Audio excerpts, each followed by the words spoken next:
Morning, everyone. So I'd like to share this morning about the Pathways to Ambition and Success programme that we're running at Rotherham Council.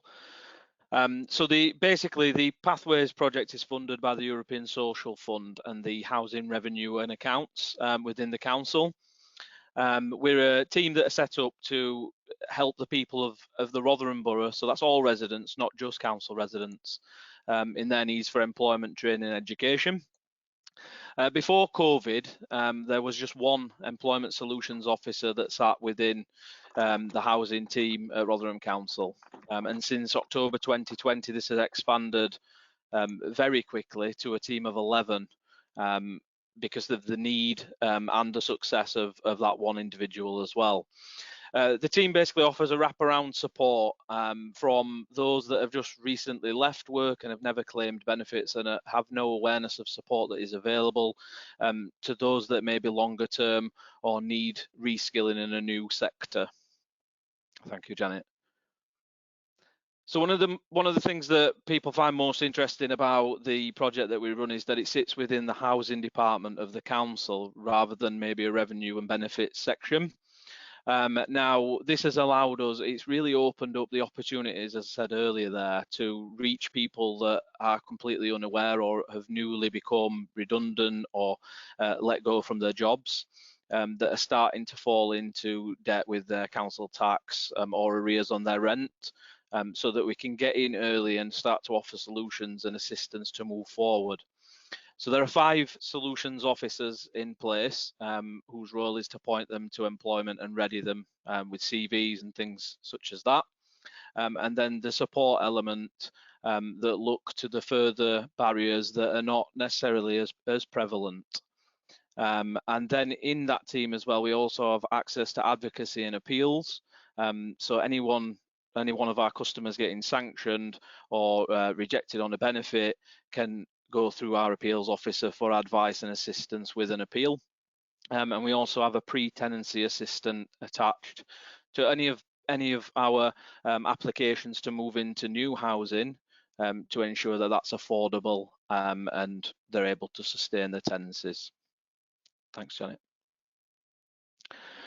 So moving on to the support. So the employment support officer's role is to assist in breaking down barriers and provide access to support services. So on the next slide, you can see there's quite a number of barriers that we've added here. Thanks, Janet. But this is just a small part of the barriers that some of our customers are facing. So our employment support officers will help people to access health services, advice on who they should contact and who is the best person to get that external support, provide support to local substance use facilities for alcohol and drug addictions, financial and debt, and as it mentions there, assisting with the policy in practice calculations, budgeting advice, and again, telling people what is out there in our communities that they may not be aware of. They also look at childcare entitlements and advice in terms of what a person can receive, and benefits. So looking at people that are coming into us that are in particular that are new, that are unaware of the benefits system and what they're entitled to. Producing calculations and letting them know exactly what they should be applying to. And then on housing as well, so people that may be in a predicament within housing, giving information and advice on who to contact or what they can do about that current situation, as well as helping new customers to register. Like I say, just touching on the amount of different support needs that people have there. So the use of policy in practice within the support role in particular is absolutely vital to the work we do. As I mentioned before, it's utilised to see if someone can claim a benefit that they're unaware of. It's used as a motivational tool as well. What better way to show someone how they can improve the situation by entering employment and seeing that big difference as a financial figure. It can also be used as people are unaware or scared of the change from moving from benefits to wages, not understanding fully what they're entitled to, not knowing how they're going to pay the bills on a monthly basis. So the policy and practice tool really gives us some insight, and the customers some insight on what it's going to look like in the future for them. What I would say about the tool as well, it's been absolutely key to identifying other barriers. So for example, going through income and expenditure, we can see if someone is spending, a proportion of their benefits or wages on things like smoking and alcohol use, and then we can provide further assistance for that as well.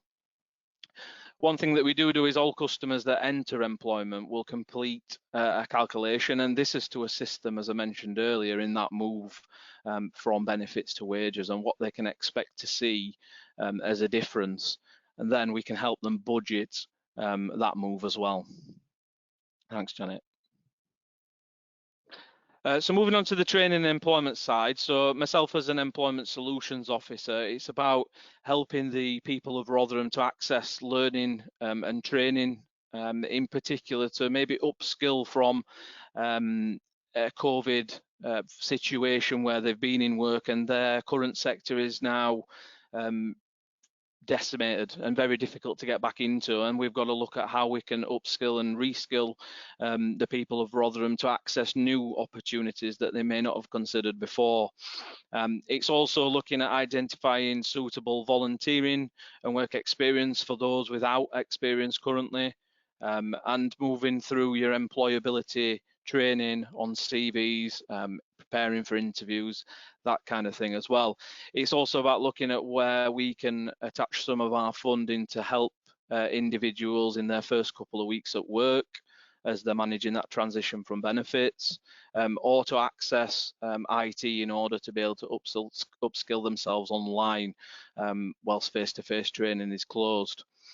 What we've also done in this particular sector is look to local employers that have opportunities, and we have set up work academies where our customers can access qualifications that are relevant to those employers and then attach onto a guaranteed interview with the employer. And we've expanded across the entire of Rotherham and into most of the Sheffield City region about the number of training providers that we connect with, to maximise the training courses available to our customers. Thanks, Janet.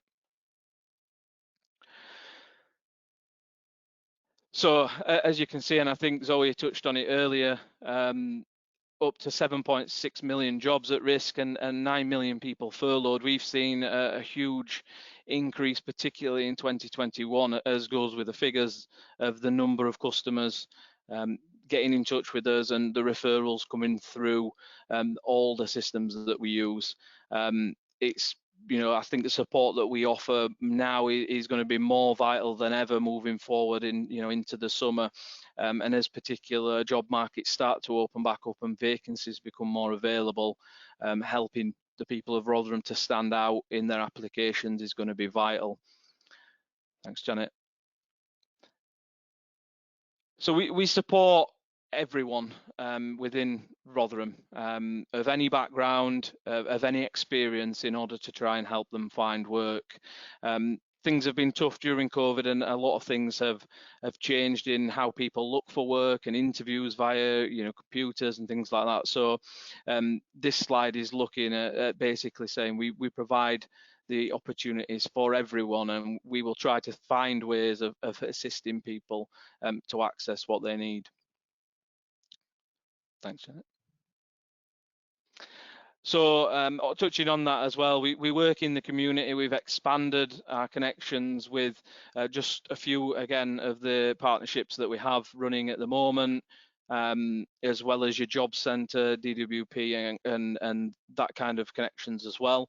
We're working with Clifton Learning Partnership to assist the Czech, Slovakian and Polish communities in Rotherham. The Rotherham Advocacy Partnership, who are a partnership that support young parents.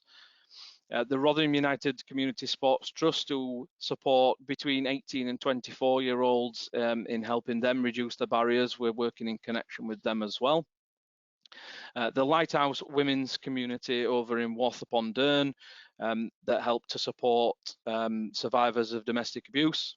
The Rotherham Ethnic Minority Alliance, which again outreach to different communities within Rotherham, and some local housing associations as well. Thanks, Janet. So moving on, we'd just like to provide some case studies of where policy and practice has really been useful to us and customers on our caseload. So there will obviously be more detail in the slide for you to read later, but touching over it, basically, we had a customer who was looking for full-time employment as a single parent with a 2-year-old child. She needed full-time childcare if she wanted to move into full-time work, but was concerned that the level of the salary of the job she was looking at would mean that she wouldn't qualify for universal credit and be much worse off having to pay a majority of the childcare herself. We used the calculator to input the salary details, the hours of childcare, and produced a calculation to show that the customer that she would actually be awarded £645 of universal credit per month. The customer couldn't quite get her head around it and understand how she would get that money while she's in work. So we reran that calculation because of the way that policy and practice is adjustable, to be able to show her that we didn't have to input those childcare costs and she would still come out with £7 worth, so nearly £8 worth of universal credit per month.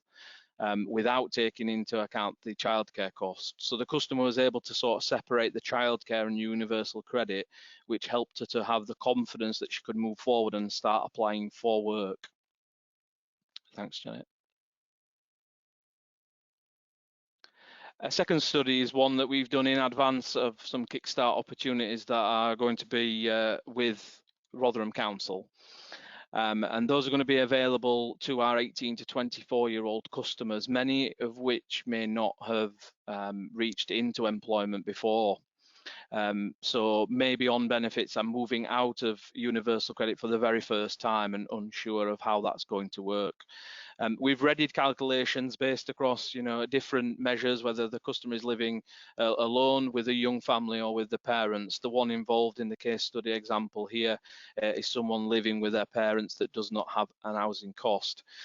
The tool here that we're going to do is a better off calculation to show them exactly how that transition from benefits into work will work for them and how much more money they will receive per month. Because of the nature of Kickstart being national minimum wage and between 27 to 28 hours, the customers may have a preconception that they'll actually lose a lot of money. So this will be absolutely vital in motivating those people into work. Thanks, Janet. So far then, since the expansion of the team in October 2020, we've supported 136 customers who started on our programme. 18 of those customers, I'm delighted to say, are now in employment, full-time and part-time employment. 34 customers have now upskilled and gained qualifications through training. I'm delighted to say that another 10 are completing qualifications this week as well and moving into interviews on the 1st of March. With a company that supports the council with their social values. The programme has seen massive increases, as I mentioned, since the term of the year, and we're just looking forward to many, many more throughout the year. I think as a team, we are absolutely proud of the work that we do and being able to say that we make a real difference to the people of Rotherham.